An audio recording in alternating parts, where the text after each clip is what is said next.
FinTech Nation, it is day 55, 15 days to go. 15. That is so crazy, right? Almost down to the 2-week mark and still over 1/5 of the challenge to go. So don't think that it's like doesn't make any difference now, because it makes all the difference, right?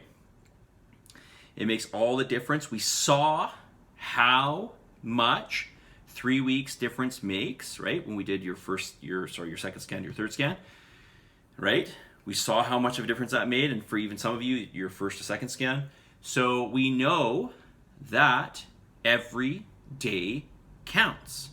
Every day counts. Remember this, right? And if you mess up on some days, don't beat yourself up about it. Don't,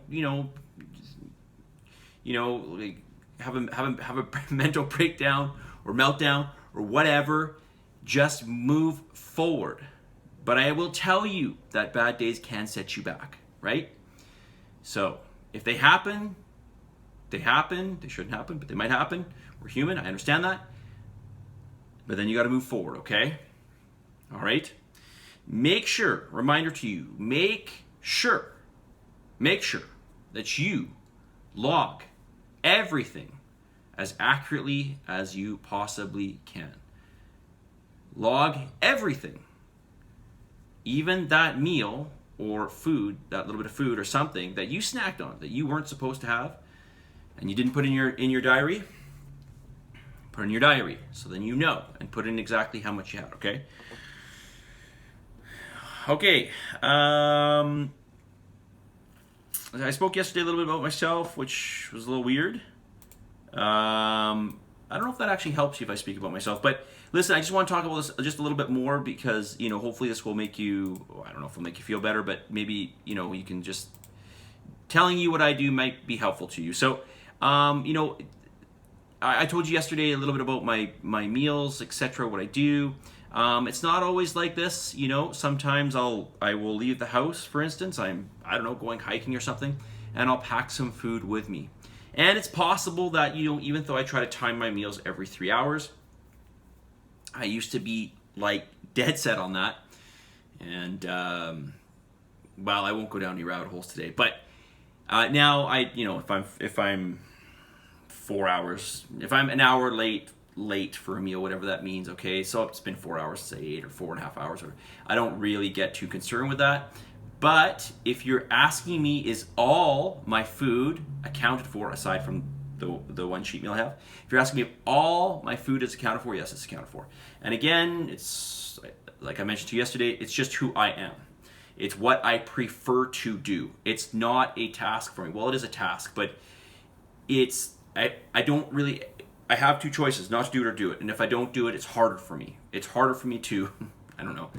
It's just mentally, it's harder for me. So mentally, it's easier for me to do it. So, that's just me, okay? So I can't, and part of it's probably just habit. Like I've just always done this, right? So, again, to you, my suggestion was try to do 4 meals per day, right? But it could be 5 or it could be 3, that's fine. But at the very least, make sure you get all your macros in and, try to have some planning about it. Okay? It doesn't mean, although I do recommend it, but it doesn't mean you have to have all your meals exactly, pre-portioned, to, let's say, a quarter of everything each of your 4 meals, if you're having 4 meals, as an example, right? It doesn't have to be like that, okay? You could have a little bit more in the morning, a little bit less in the afternoon, a little bit more, whatever, later in the day, etc. You understand what I'm saying, right? Okay? That's not going to make a difference, really, okay? It's your total macros for the day that are going to matter, okay? All right, why is it hard to get my heart rate up with cardio? Possible reasons. I don't know, what's your resting heart rate? Maybe you just have a lower heart rate, okay? If it'd be interesting to test what your max heart rate is. Okay, to this person, roughly your max heart rate should be somewhere around that 170 beats-ish per minute. But that's just a very rough estimate. But another reason might be that you're just not, there's not enough resistance against what you're doing to get your heart rate up, right? So if you do a really hard set of squats for 10 reps, you know, like a really hard set, what's your heart rate at the end? It's like through the roof, right? You're like out of breath. Why? Well, because you were pushing through so much tension, right? You had to exert so hard. So, you know, a stationary bike is really good for this because you can change the resistance against what you have to pedal against, right? If if you're jogging or whatever, you have to like really sprint hard to get your heart rate up. So I guess my question to you would be is what are you doing for cardio? And how hard are you going? What is the resistance? What are you working against? What activity are you doing to get your heart rate up? Okay. If you're going super hard, you're doing whatever, burpees, or you're riding the bike at a super high gear, you're trying to get your RPMs up, and you're like, I'm going as hard as I possibly can, and your heart rate's not going higher. I don't know. I don't know what the reason for that is, but people's heart rates do vary. So, additional comments or questions? Your positivity and rants are awesome. Thank you. Great. I'm glad you enjoy them. I do like to try to entertain you somewhat, at least if I can. Name something specific you can improve upon for the following week. Submitting feedback by Sunday 6 p.m. Okay? Name something specific you need help with. Submitting feedback by Sunday 6 p.m. Okay? Just get it done, right? Just get it done. Do it in advance, since it's by Sunday at 6 p.m. So, doing things in advance makes life so much easier. Okay. Name something specific you improve on for the following week.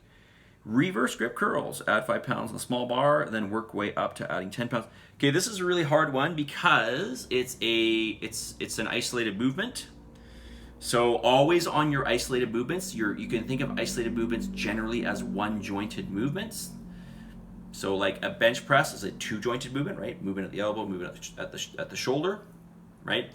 A reverse curl is just a movement at one joint, right? So generally on these movements, less muscle working, typically smaller muscle group working, and so you're not going to be able to use a lot of weight. So when you do add weight, say 5 pounds, it's going to be percentage-wise it's going to be percentage-wise a huge percentage, right? So it's going to make it harder to add weight is my point. Okay, so it's harder to see improvements in strength, generally speaking, on your isolated movements. Squats, adding 5 pounds to the last set, making 85. This would be a new goal for me. Okay, yeah, squats. This is obviously a big compound movement, multi-jointed movement. Close grip barbell bench press, another multi-jointed movement. My shoulders are weaker and I need to stay at the bar plus 5 pounds. Remember to keep my arms, elbows in close to the body. Yes, very good. Name something specific you need help with. Pistol squats, very, very hard. I could hardly bend down. Lots of work needed. Okay, don't worry about it. They're not easy to do. Listen, these are things that we can't adjust, right? Like a pistol squat, you can't adjust your body weight. It's just like there's the movement, and you got to deal with what you have, right? Now, what we can do is obviously we can use some assistance, like the sides of the cage to help us up. We can also go. Or we can modify the range of motion, right, to make it easier. So there are ways we can do, there are things we can do to make it easier. But don't fret about this. Pistol squats are not easy, okay? Hanging side knee tucks, also a challenge. I need to be able to lift my legs higher. And remember to lift sideways, not straight up. Yeah. Yes. And remember, the reason why I say pull your knees high is because I'm trying to get you to basically what you're doing is you're doing a posterior pelvic tilt. That is, you're like pulling your hips forward. This is a really important point, right? Because if you keep your hips back in an anterior pelvic tilt, you probably don't know what I'm talking about. I can demonstrate in class. Somebody can ask me if you want.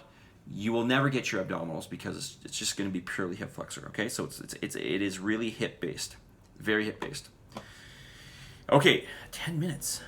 I feel like I didn't really say anything.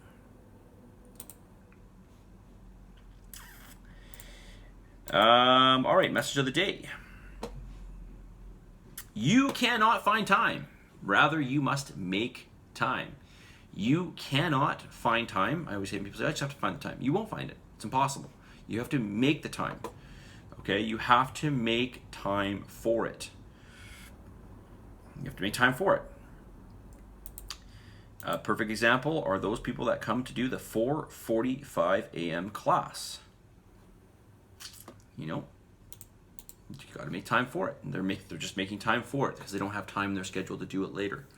Okay?